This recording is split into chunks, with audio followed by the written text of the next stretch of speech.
1 year later, it still's not getting easier.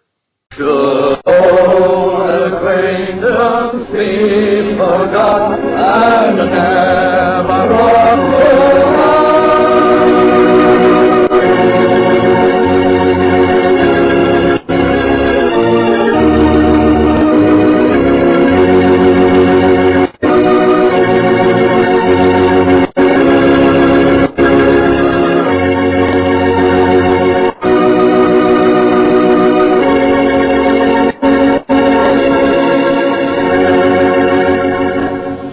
Hi, welcome back to the show. I'm Taves. This is a couple of days before, I recorded a couple of days before the 1 year anniversary of my friend Mercedes Kearney's passing. You will be having access to this though on the actual anniversary of it, which is November 23rd, which is a Sunday, I think it is this year, if memory serves. Last year, when she died, it was a Saturday. This year, it's a Sunday. And she died around 2 o'clock in the morning, near as anybody can figure. In case you didn't hear the other podcast that I did,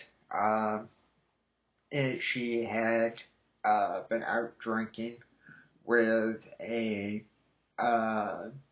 intimate friend of hers by the name of Gregory Calandris, and she, excuse me, that's a cough. She went and allowed him to drive the car, even though he has a suspended license and from a DUI arrest that he had prior to that. I think it was September or something, and then he had domestic violence charge in October, and he's still on probation, so to speak, from that. And he got drunk with Merce, and he drove the car that was registered as her dad's. She didn't transfer the registration to her, but it was her car at that point. And she had just driven it back a couple of months beforehand or so from Vegas, from the West Coast to the East Coast, Massachusetts. And the crash occurred in Hyde Park in the Boston, city of Boston, or Cambridge, I suppose. Anyway, she had some piss poor judgment there, but I can't be mad at her for it because she was doing something that I invited her for, which was not giving a shit what other people thought. And that's kind of an odd question to be asked. And I've been asked it by my parents, I've been asked it by therapists, I've been asked it by other friends. It's like, aren't you mad at her for showing that serious lack of judgment? It's like, no, I can't be mad at her. Because she was doing something that I admired about her, but unfortunately it was also dumb and cost her her life.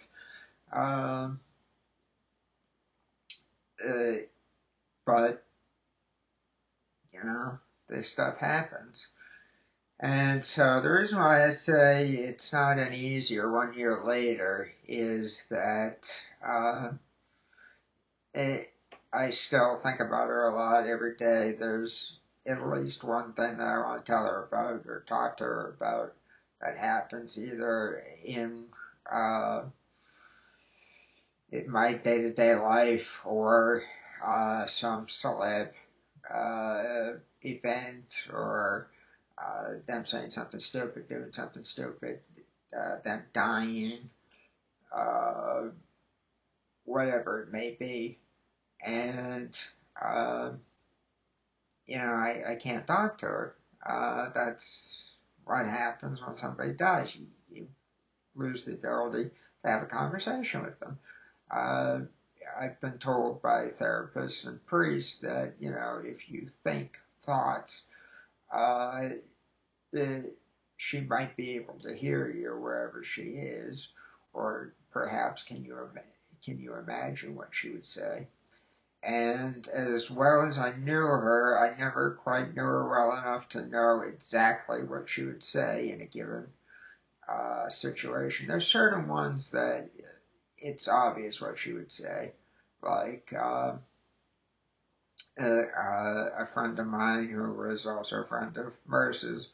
Uh, it, when she died, it was just before uh, Thanksgiving, and then she was buried uh, the couple of weeks later, and then turned into the holiday season, and he heard a rendition of Starry Night by, I think it was his church choir, and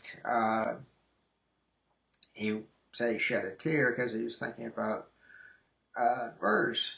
And that's perfectly normal. I would have done the same thing.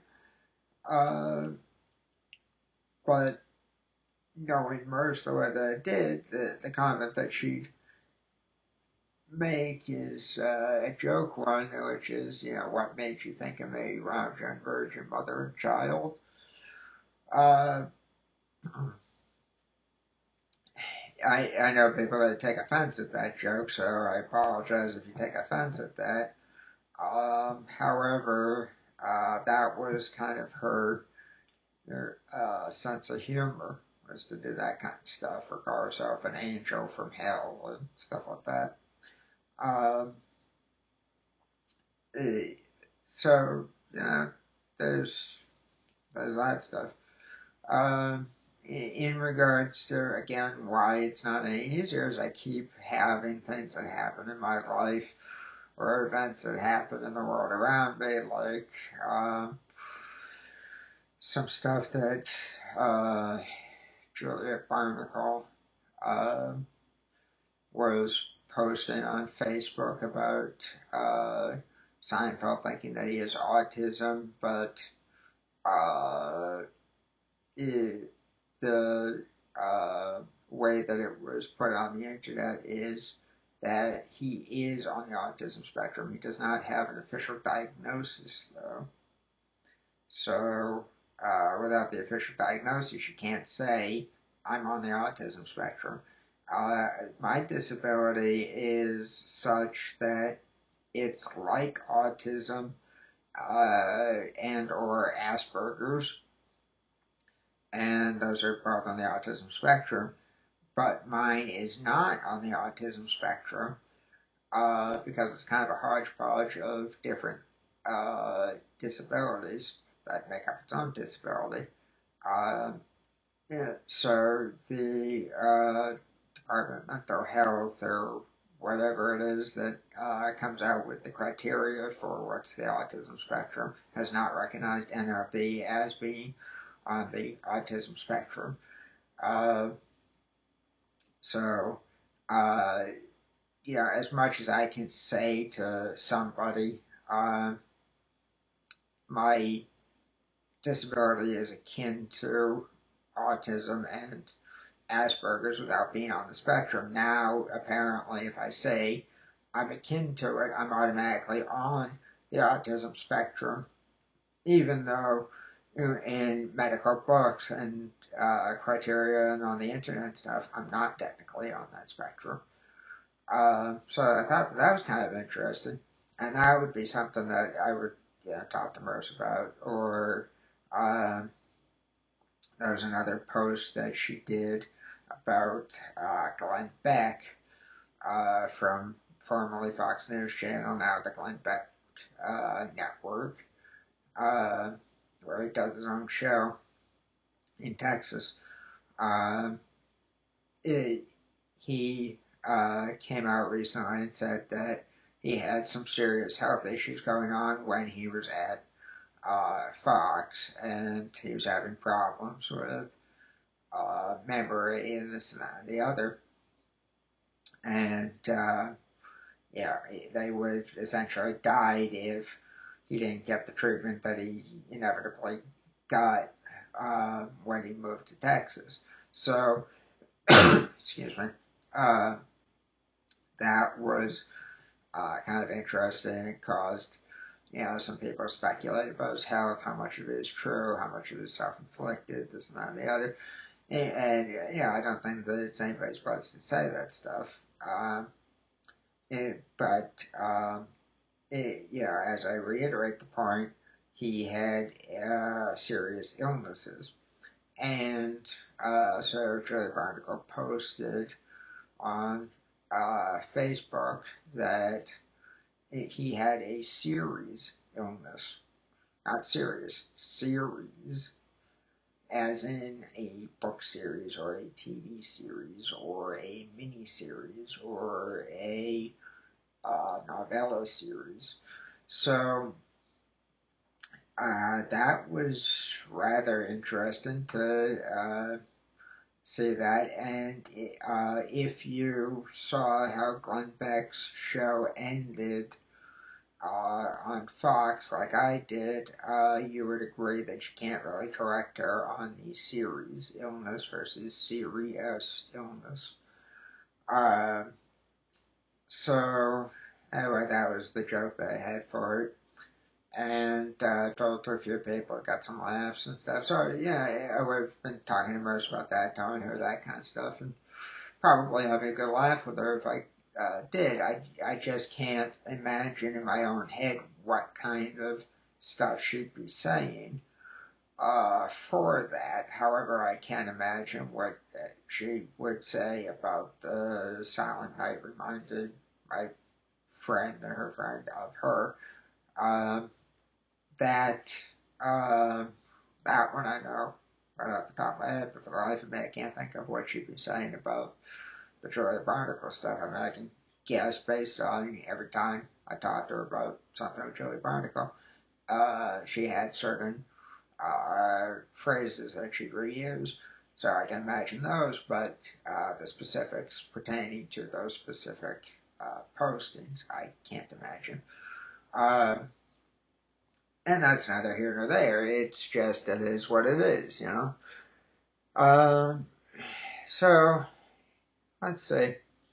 I think the last time I did this was at the 6-month anniversary of Merce's passing. And I said, it's still not any easier. And I reiterate the point now, it's still not any easier. At the 6-month anniversary, I had put in that I was going to be writing a script soon based on my friendship with Merce. I have not yet started to write that script, and for good reason. I have been plugging away at writing about 3 books and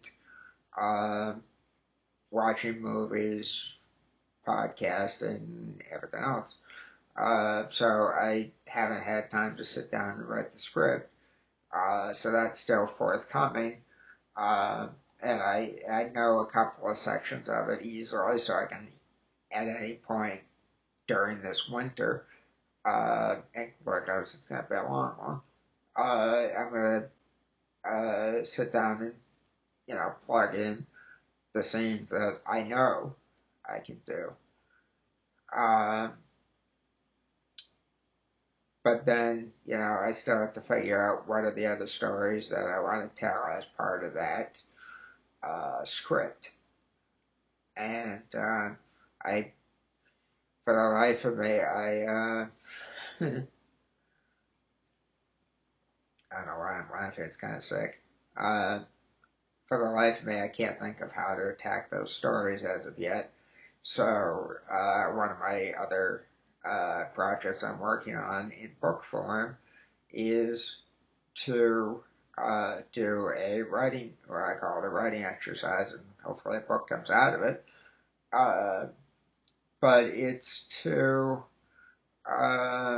write about the things that's happened since uh, Merce passed away and talk about it as if I'm talking to her and having conversation with her about the stuff that's happened since she died, like seeing a few deers up close, including a young buck.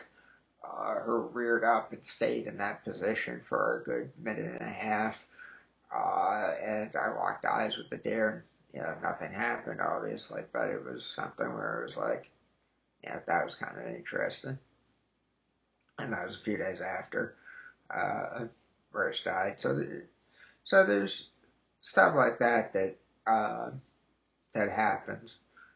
Um, and there's been some ghostly activity uh, it, with my movie collection doing strange things, technology turning itself on and off without uh, a button being pressed on it. There's been all sorts of crazy things happening with like footsteps in my room or the other room when nobody's moving around at night. Uh, that kind of thing. So there's screwy shit that's been happening. I call it ghost activity, and you can speculate till you're blue in the face on that. But there's things like that that I would have talked to Merce about. That what the hell, look at this, and she would have been saying, I believe in ghosts, so I believe what you say, and whatnot. But she'd also mock me for some of the stuff. Uh, but none of that stuff was happening before Merce's death, and it's only been happening since. So is there a correlation? Decide for yourself, or a direct connection. Decide for yourself.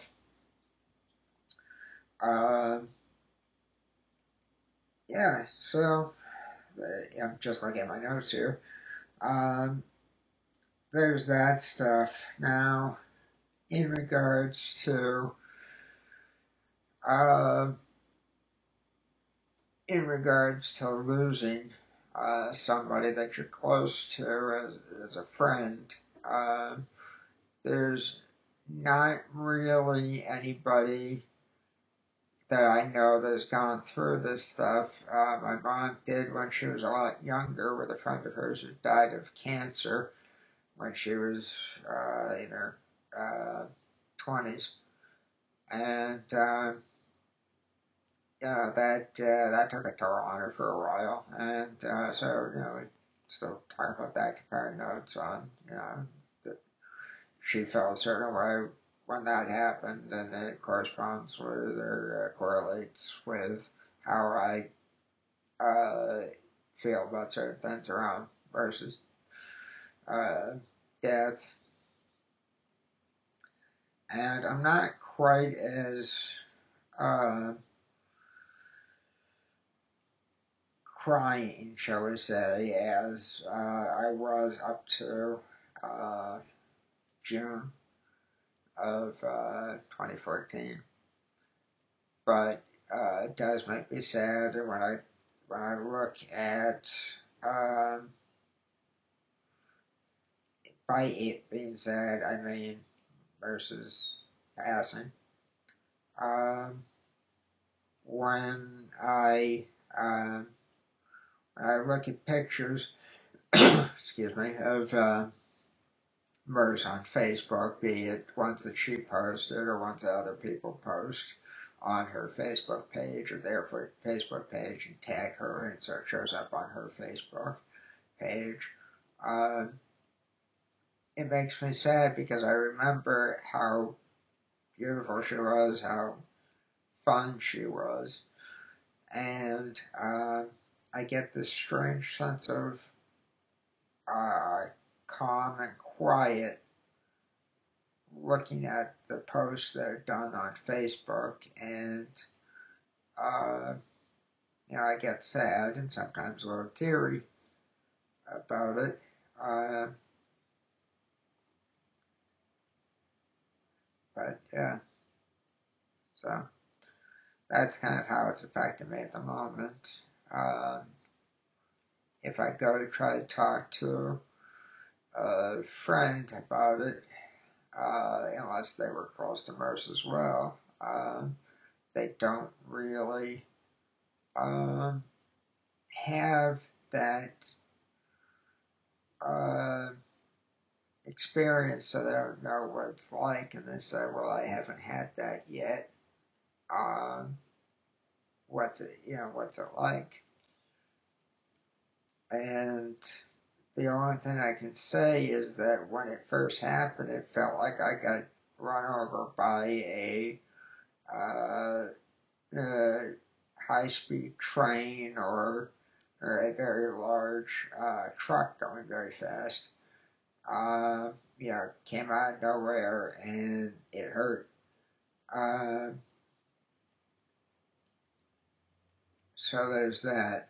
Uh, I have, as I said in the other 6-month anniversary podcast that I did, I have outlined a few scripts for a college series that I've written where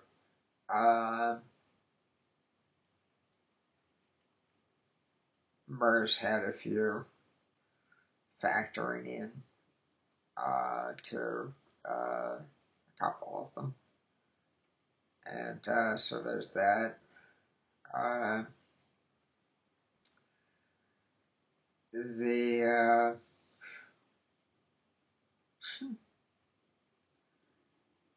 the writing for any of this stuff is slow and painful because I have to relive not uh, fun material like what happened to MERS or seeing her for the last time in the coffin. Uh, so there's that stuff that I have to go through whenever I write about it. And they say, you know, express yourself in therapy. And so I've been told, maybe it's therapeutic to do the writing. I don't find it to be therapeutic. I find it to be, I don't want to forget this stuff, so I want a record of it around. I want to remember everything that I can about MERS.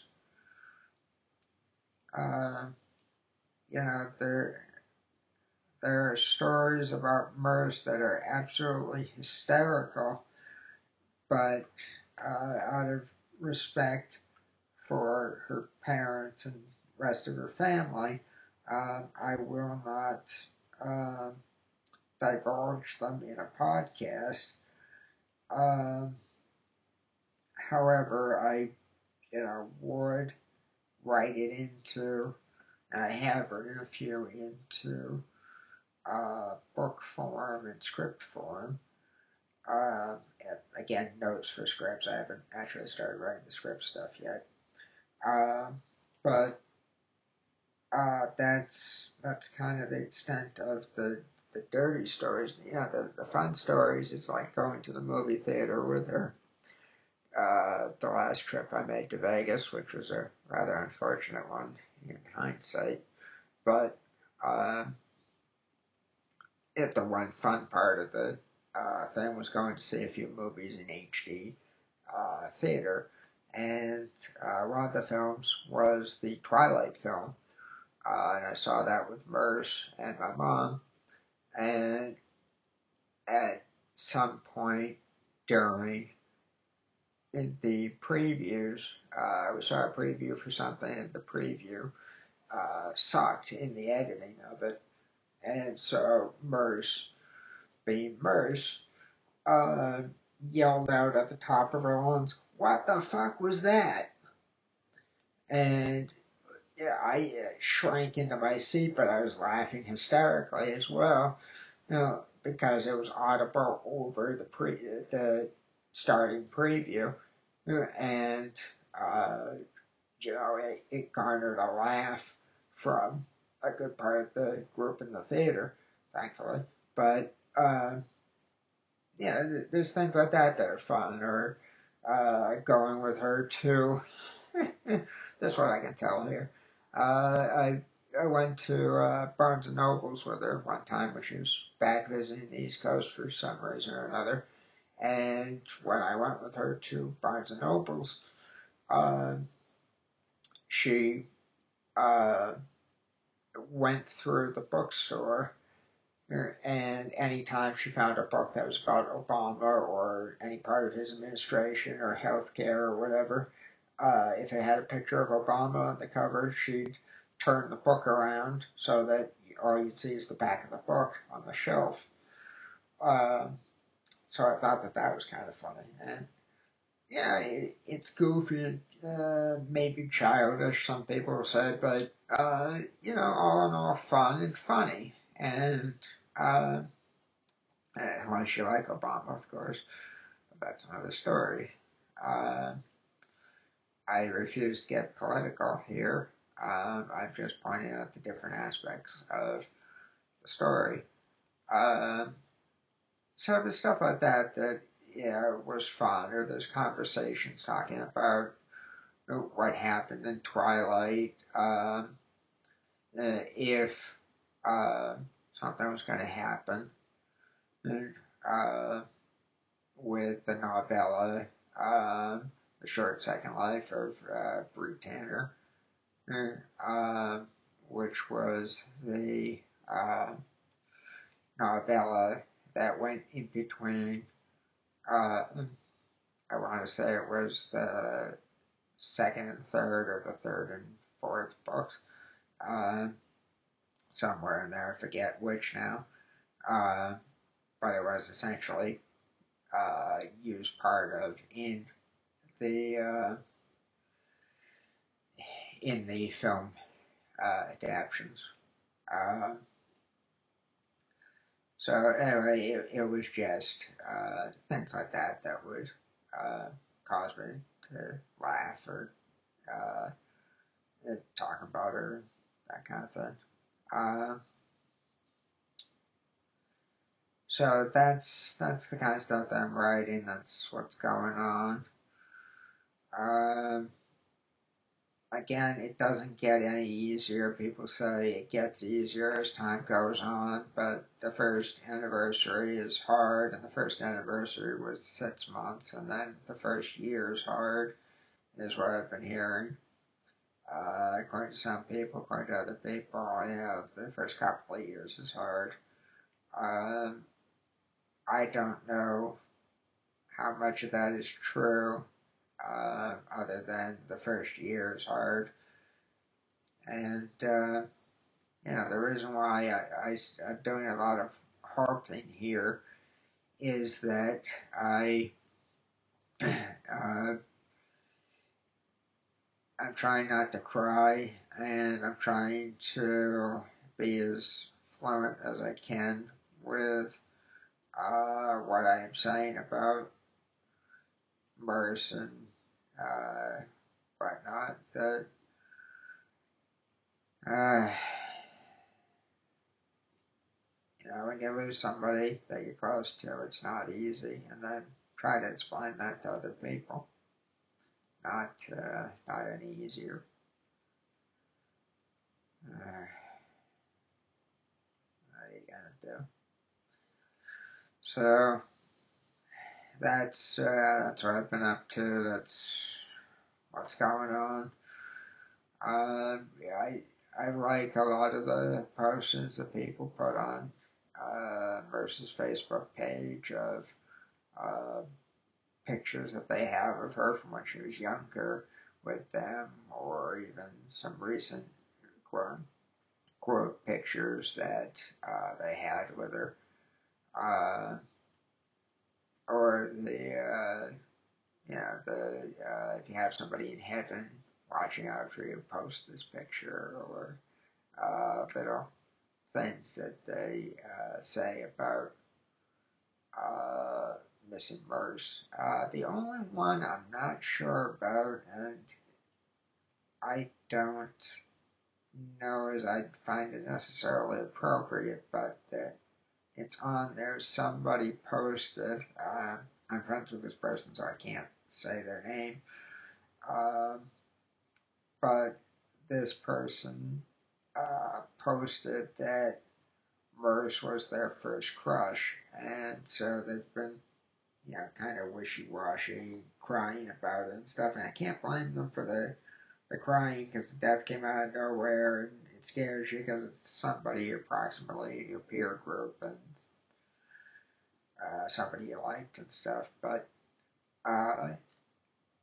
what gets me is I don't know why this person put on Facebook that she was one of the first crushes, and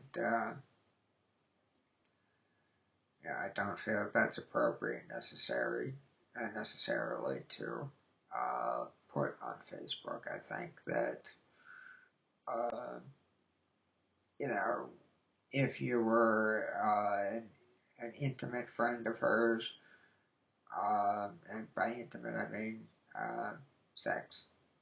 If you were a sex friend of hers, uh, keep those thoughts to yourself. If you had a crush on her, keep that stuff to yourself. Remember her as a friend. Remember her as a wonderful person who, if they walked into a room, could light it up with a smile or a joke. She liked to try to shock people. She only shocked me a couple of times, but uh, I took it in stride and uh, didn't show it. I don't think either in my voice or in um, my facial expression. But that was her thing to do. She liked to shock people. Amanda Seyfried is also um, uh, credited as doing that kind of stuff. Things to shock people, talk dirty to, see how people react. Uh, but that was what was fun about hers, was that stuff. And if I were to cast a film and say it'd have to be soon, given the age that's creeping up on the men safer, but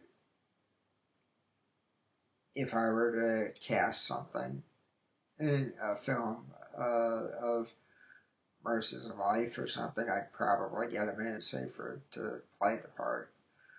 Uh, but again, that's just me. I'm sure other people would have other ideas. Uh, so that's it. This is the 1 year anniversary. The first Christmas without her isn't this year. It was last year, and that had me blue. Last Christmas.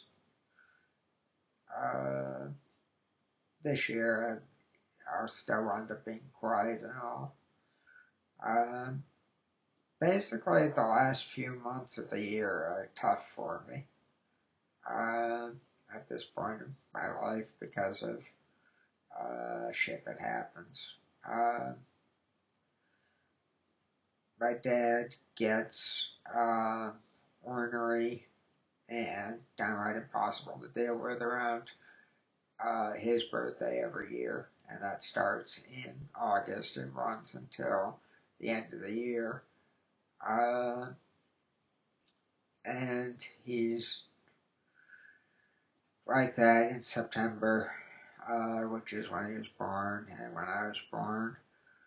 Uh, October, while I was in college, my grandfather died, and we buried him on Halloween. He died a few days before that, and I uh, I had to come back for it, and I was sick as a dog. when that happened. Uh, and then when my uh, grandmother died, uh, I was also sick, and that was in 2010 in December, early December, and I was sick then as well, and then I got sick uh, when we were doing the funeral and when we were uh, emptying out her apartment of stuff. So that was fun. Uh, I somehow was not sick when MERS died, so that's about the only illness free time that I've had is when MERS died. I wasn't sick, but then I got sick shortly thereafter at, of all places, Ruby Tuesday. So I haven't been back to Ruby Tuesday since then. Can you blame me? Uh, that and the quality of the food's going in the toilet again. They go through waves of, okay time, not okay time. And now they're in one of those not okay time. Oh well, you can say something about Wendy's. Um, so, anyway, uh, that's kind of it. Yeah, so, August, my dad's moody, that causes problems. September is our birthdays, and he's moody as all get out. Uh, October is the anniversary of my grandfather's death. November is the anniversary of Merce's death. Uh, December is the anniversary of my grandmother's death. Also in October, there is an anniversary of Shauna and Megan Murphy, who I knew, but I was not necessarily friends with. Um, but I went to the same school with them, and I considered them friends, but I was not um, hanging out with them outside of school and stuff. Uh, but they died in uh, October 2005. So this year was the 9th anniversary of that. Neither one got to graduate high school or go to college or anything else really.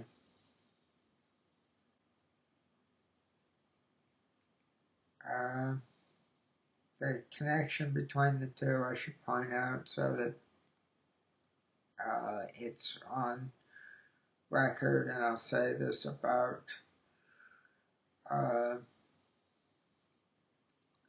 about me at the moment.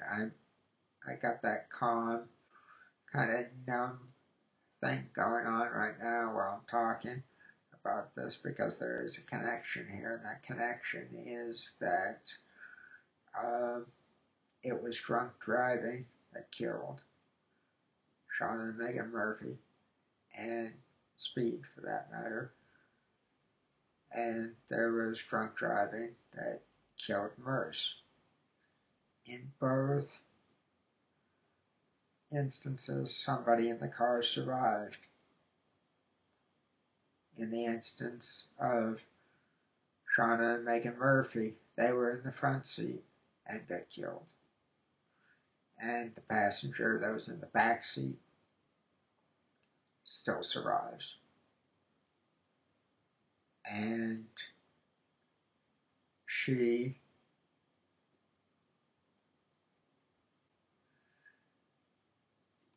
is unfortunately, I believe, still haunted by it, as I scored to a video clip that came out while I was in college that commemorated Shauna and Megan, and talked about the family organization for teaching people not to drunk drive and so forth and so on.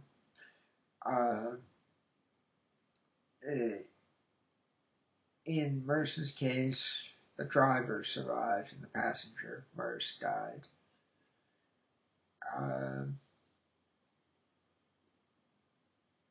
It's a damn shame,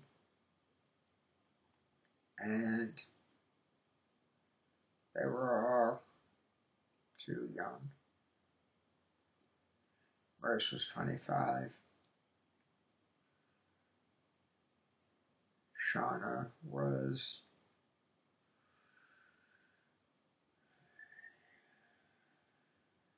17?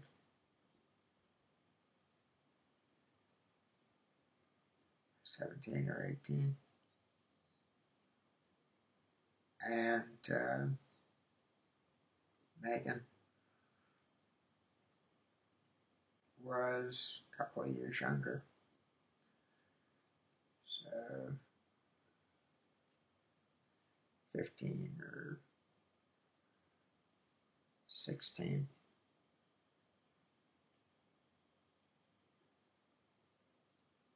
Too young.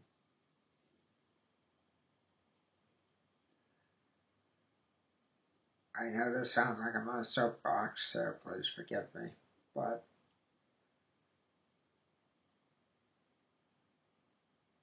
don't drink and drive. I know everybody says it, don't drink and drive, and it's funny coming from somebody who doesn't drive because of a disability, but given what I know, given who I know that have problems with drunk driving, be it the aforementioned people that get killed from it,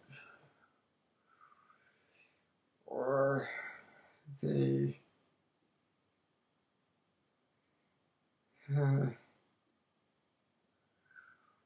or the friend of mine who got really badly screwed up physically from drunk driving.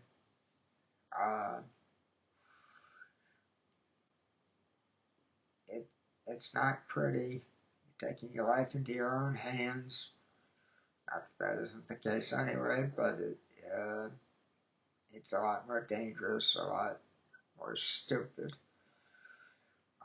for anybody that has a rational brain and can't think of why somebody would choose to drive drunk or be in a car with somebody that was driving drunk. But it is what it is, you know. So, don't drive drunk. Get a taxi. Have somebody who hasn't been drinking bring you home or whatever.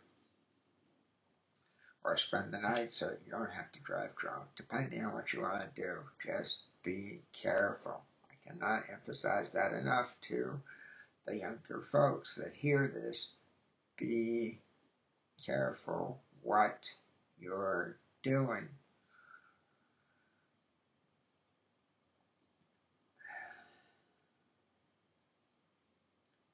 That's it. I've reached the end of my notes. That's all I have to say. I'm surprised I had this much to say, but I did.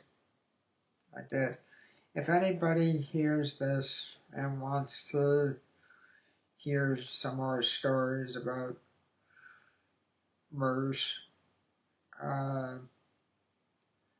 conversations with her, or whatever, you can always email me at Nate Taves shows at AOL.com. That's NATETAVES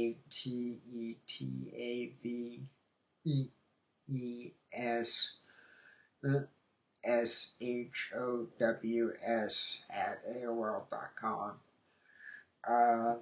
I check my email regularly and I will respond to emails. Um, but please ID yourself as a listener or a friend so that I know who it is that is emailing me, because I will not respond to um, strangers unless otherwise ID'd. That's just kind of how I am. Err on the side of caution, as it were. Um, so that's about all I have to say at the moment. Um, the next podcast that will be going up is probably the one I'm going to do with my dad about Jersey Boys and gangster films, and that will be probably sometime later this month or early next. And I will be hopefully seeing Thomas and Jonathan Sawyer and Sarah Sawyer uh, in December. So there's a possibility that there's a podcast that can come out of that, the holiday, Your Type podcast, Your Type pod, parenthetical cast, for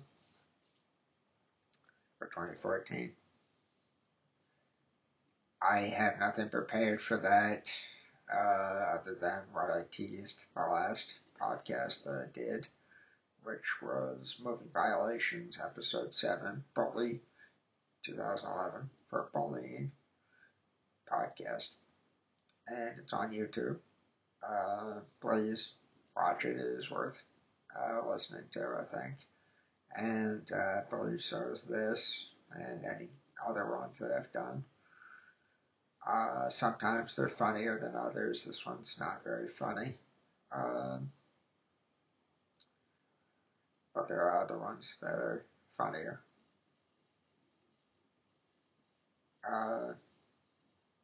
I'd like to close by saying a couple of things.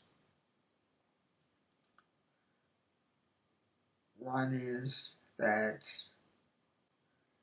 first, I love you as a friend, and I miss you.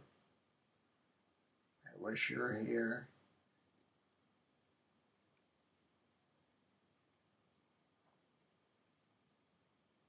You're a great friend.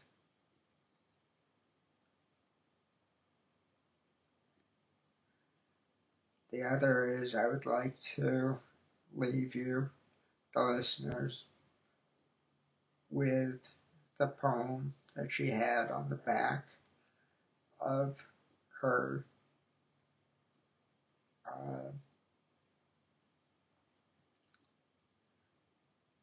her in loving memory card that was at her wake and funeral.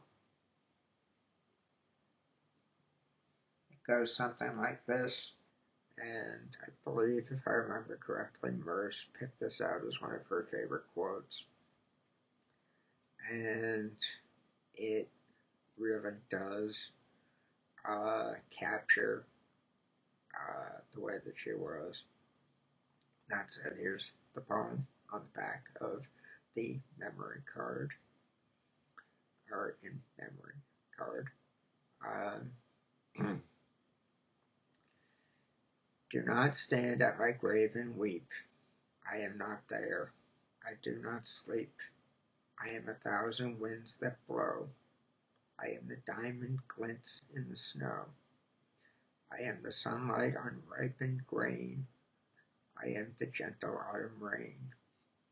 When you awaken in the morning hush, I am the swift uplifting rush of the quiet birds in circled flight. I am the soft star that shines at night. Do not stand at my grave and cry. I am not there. I did not die.